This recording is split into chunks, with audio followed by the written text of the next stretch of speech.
Welcome to VNews, and following are the headlines. Celebrations take place across the country to commemorate the August Revolution. The Vietnamese Agency and Public Relations Department of Thailand discuss ways to beef up cooperative ties. Social enterprises in Vietnam face difficulties in development. Cambodia lays down conditions for troop pulled out from disputed border area.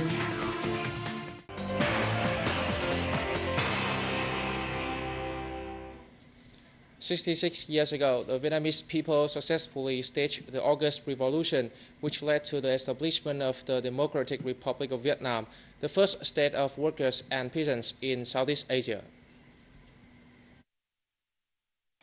In these days, a series of cultural, arts and sport activities and meetings with historical witnesses are taking place across the country to celebrate the August Revolution. The historical event was the greatest revolution in history of the Vietnamese nation. It put an end to colonialism and feudalism and paved the way for the founding of the Democratic Republic of Vietnam on September 2, 1945. The great victory of the August Revolution manifested the victory of the great national unity bloc under the sound leadership of the party and President Ho Chi Minh. On this occasion, major dailies in Vietnam on August the 19th ran editorials highlighting the great significance of the event and carried articles depicting the feelings and unforgettable memoirs of those who directly participated in the general uprising. Deputy General Director of Vietnam News Agency Nguyễn Hoài Dương held a working sessions with leaders of the Public Relations Department of Thailand to seek ways to boost bilateral cooperation in the years to come. Deputy Director General of the Public Relations Department, Thirapong Sudari, said the exchange of news and information is very crucial as it has contributed to better understanding between Vietnam and Thailand. Meanwhile, Deputy General Director Nguyễn Hoài Dương stated that over the past 8 years, the Vietnam News Agency and the Public Relations Department have effectively carried out programs and projects on exchanging information as well as delegations of high-ranking officials and reporters. After the meeting, the officials signed documents promising to continue exchange news, photos and video clips. In the afternoon of the same day, Deputy General Director Nguyễn Hoài Dương and his entourage visited the National Broadcasting Services of Thailand under the Public Relations Department. Lieutenant General Do Ba Tị, Deputy Minister of National Defense and Chief of General Staff of the Vietnam People's Army, on August the 18th began an official visit to Cambodia at the invitation of the Cambodian Defense Ministry. At the talks with Commander-in-Chief of the Royal Cambodian Army, General Pol Saurun, Lieutenant General Do Ba Tị spoke highly of cooperation with Cambodia, especially in protecting border security, combating smuggling and drug crimes, as well as in searching and repatriating remains of Vietnamese volunteer soldiers who laid down their lives in Cambodia during the war. General Pol Saurun agreed with the Vietnamese delegation on directions of defense cooperation in the years to come, particularly in personnel training. He also requested Vietnam to increase friendship visits between units and services to step up exchanges and sharing of experience.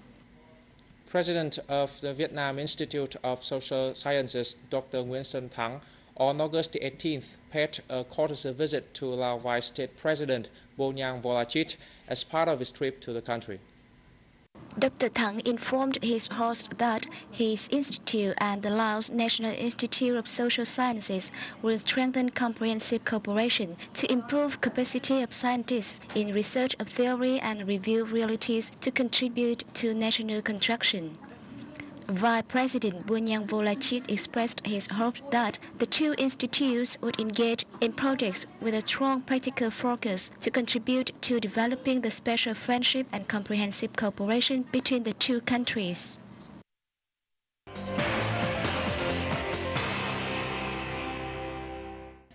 The development of social enterprises to Vietnam was the main topic of a dialogue jointly held by the Center for Special Initiatives Promotion and the British Council in Hanoi on August 18th. The British Council representative said almost 55,000 social enterprises are operating in the UK, generating jobs for nearly 500,000 workers and attracting 300,000 volunteers.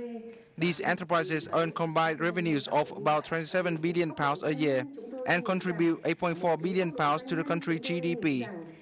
In Vietnam, social enterprises first appeared a long time ago, but they have just been recognized as a creative approach and a market-oriented solution to solve social problems. That's why social enterprises have faced many difficulties.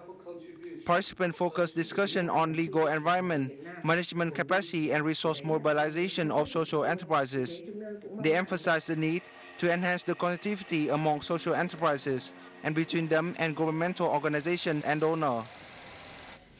The 16th Forum of Asian Architects with theme Asian Cities in the 21st Century took place in the central city of Da Nang on August 18th, drawing the attendance of almost 700 architects from all parts of the world. Asia is a continent with diversity in terms of culture, climate, and natural landscape. Entering the 21st century, Asian cities are becoming centers of high economic growth, but their traditional architectural and cultural values are standing on the edge of oblivion. Architects at this year's forum are concerned about how to help Asian cities, especially those in developing countries such as Vietnam, to integrate and develop while promoting architectural and cultural values. Speaking at the forum, Deputy Prime Minister Hoàng Trung Hải said that Vietnam, as a developing country, is facing big challenges regarding urbanization and globalization. Sustainable development combined with environmental protection and preservation and promotion of national cultural identities remain the country's top priority, he said. After 2 days, scientists will present speeches on the subject of globalization and the development of Asian cities, the modern architectural trend of Asian urban centers. The Vietnam Red Cross and the Ministry of National Defense organized a conference in Hanoi on August 18th to review bilateral cooperation in the 2005-2010 period and signed a joint resolution on cooperative actions for 2011 till 2015. In the past 5 years, the joint resolution was performed comprehensively, resulting in a number of positive results.